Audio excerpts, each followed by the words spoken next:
Good day, Jim Laird joining you live from Theorema, Nicaragua. What a wild week this has been for me. Let's check Instagram here and see. Instagram's been being really weird here lately. It hasn't allowed me to like sync up and go live, and that's fine. So this has been a wild week, and I'm by no means trying to get any sympathy. Anyone that's known me for a while knows that my life is never really boring. There's always something crazy going on. And that's just kind of the way my life has been as long as I can remember. There's always some sort of event or challenge. Um, and that's just the way it's kind of been. And this past week is no exception. And the reason I'm sharing this is to maybe make you think so that maybe you can be prepared in a way that might help you down the road. And I don't think we realize just how much we depend on the phone until it's gone. And last week, I live here in Nicaragua, and so it makes it you're a little more vulnerable because of being in Nicaragua, things are just not as easily accessible to you. And last week, my bank card stopped working. It was just gotten old and it just stopped working. So no problem. I called and had one sent. It usually takes about for me to get it 2 or 3 weeks. I have to send it to a friend. They have to forward it to a shipping company in Miami and they send it. And usually I have it in a week or two, and it's not a big deal because with my phone, I can Western Union myself money, no big deal. Well, 2 days later, my phone quits working completely. And I usually have a backup that I can transfer my number over to, but my backup decided to quit a couple months ago, and I was going to have it shipped off to have it repaired, and it was going to take time, and I just kind of forgot about it. And I really should have bought a backup phone at the time just to have, and I didn't. So I put that time. I didn't do that. And so my phone literally, I think what it was is it had a little crack in it, and it was in my pocket during baseball practice. And I do a lot of the drills and a lot of the warm up stuff with them, and the sweat. I think it just fried the phone. I had it in rice, and it hasn't helped. And so I literally don't have access to any of my bank accounts, any of my apps, because all the app resets. I can't sign in on another device. Can't sign in on another device on other than my computer on another device or tablet because they require the verification through the phone, right? So even if you know your password, if you don't have that phone and phone number, you're screwed. You can't get in there. So because I don't have a bank card, I don't have access to any of my bank accounts, any of my phone, and I have a little bit of money set aside. But I don't think people realize, like, if you lose your phone or you don't have access to your phone, like, you're screwed. Like, it's very difficult to access your information. So I would recommend having a lot of this stuff written down. Uh, I would recommend having a backup phone that you can switch the eSIM over on, um, and so that you can basically take care of this. And to make it even worse, um, shortly after that, I ate some pork at a restaurant that I probably shouldn't have. I was offered it, and I wanted to be polite. I usually have like the beef or the chicken at this restaurant as I tried the cerdo. And I spent literally the whole night in the bathroom, in the shower. I'm not going to be graphic, but anyone that's been in a third world country, and Nicaragua is kind of a borderline third world country. And luckily I always carry, emergency anti-diarrhea medication. So I was able to slow it down a little bit, but I spent most of the night there. And luckily, IVs here are really easy to get a hold of. So I was able to get some IVs in me and felt really great. The internet, I was out for about 2 or 3 days. So I literally had no connection at all.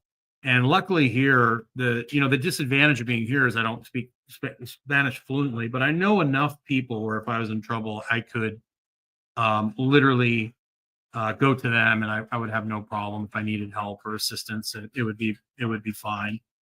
Not as much. I don't know as many people. I've only been here like a year and a half, so I don't know as many people as I do in the US because I was in the US, for 20 plus years.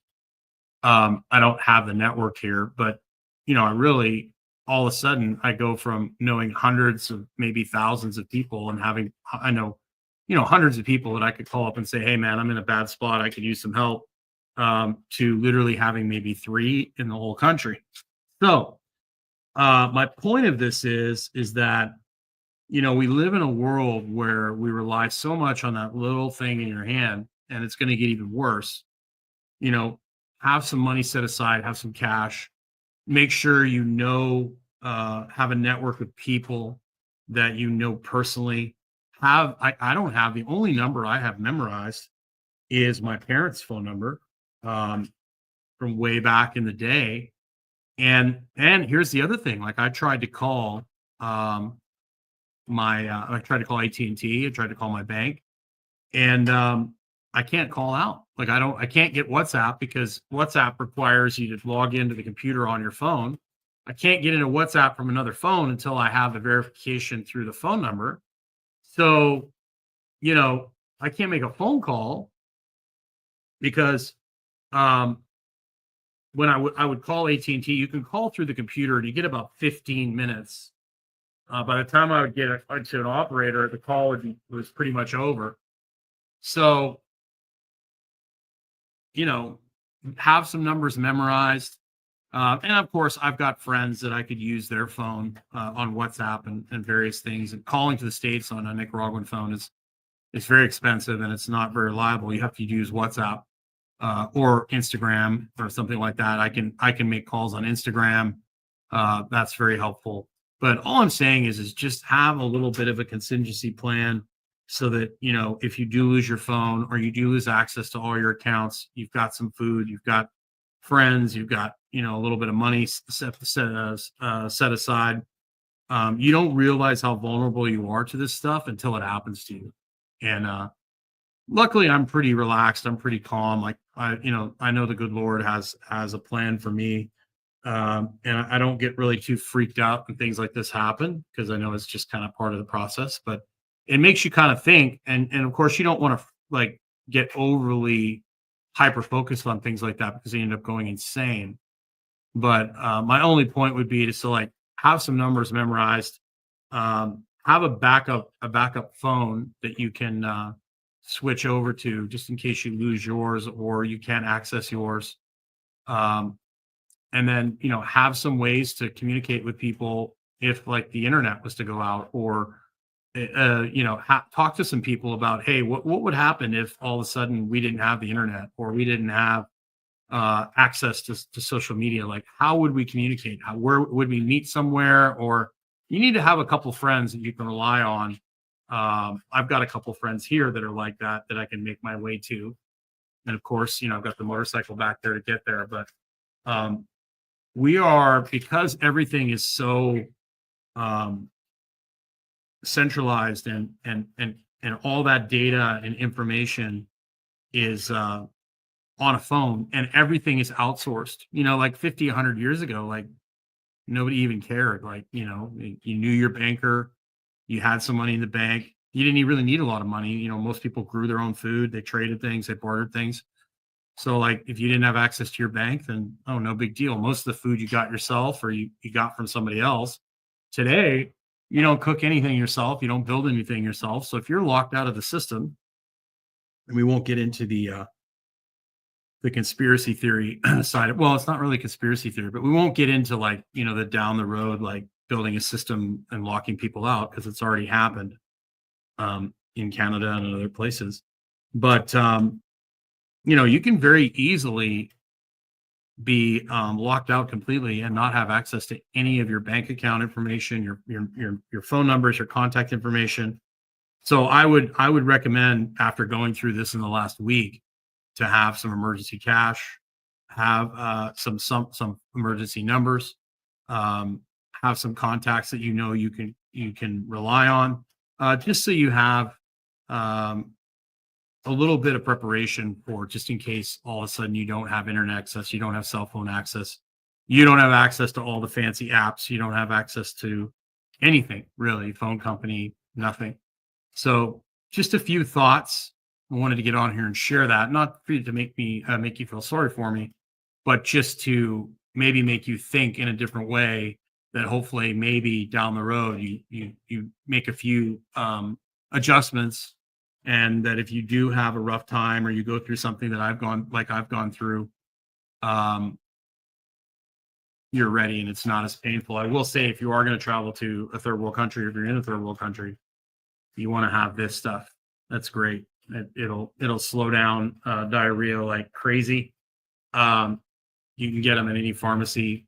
I keep them with me all the time, because you're gonna, if you're a gringo, you're gonna eat something or drink something, and it's just gonna it. And if you've never, most Western people do not understand what a full body purge is, until you end up going to a place like, Central South America or Mexico, and you get into something that your body does not like. It is not very much fun.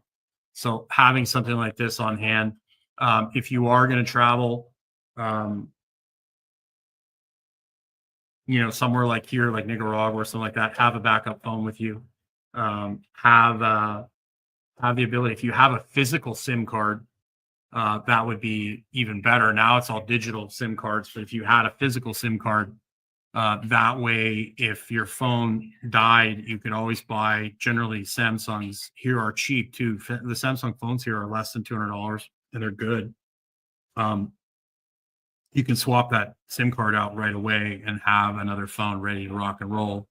The big thing for me with the phone is the translator. So I need to buy another phone and have a local Claro, and it only costs, like, for internet access here on a phone, I think it's something like maybe $15 a month or something. I need to have a local phone just so I can run Google Translate, because that was one of the biggest frustrations about not having a phone, was not the fact that I couldn't call people. Yeah, it's nice to be able to have WhatsApp, and it's nice to be able to, like, clients will message me on WhatsApp and ask me questions, send me videos. So that was inconvenience. The biggest part was the translator, not having a translator. And my Spanish is getting better, but when you're in a country that's predominantly Spanish and you don't have the ability to speak the language, I know kind of how to handle myself, because I've been doing it for so long. But that can be frustrating, especially if you get into a difficult situation, which rarely happens. So just thought I'd fill you in on that.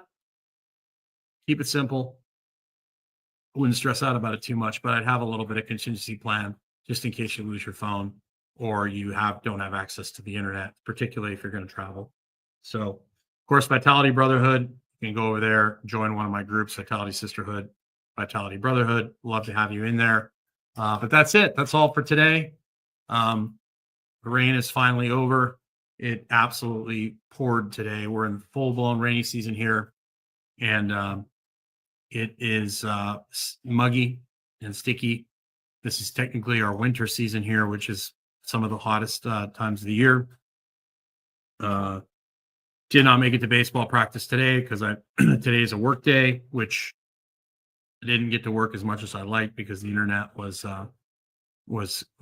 I'm actually looking at some contingency plans to get a better internet source, and hopefully we'll have that next week. But I hope you have yourself a great day. I hope you take the time to get outside, and we'll see you again soon. Hey, well, let me know in the comments, if you're watching this later, if you've ever been, in this kind of situation where you're in a third world country and you lose your phone, you lose access to your phone, you lose internet, you lose your bank account. If that's ever happened to you, and what it was like, and how you got through it. So have yourself a great day. See you again soon.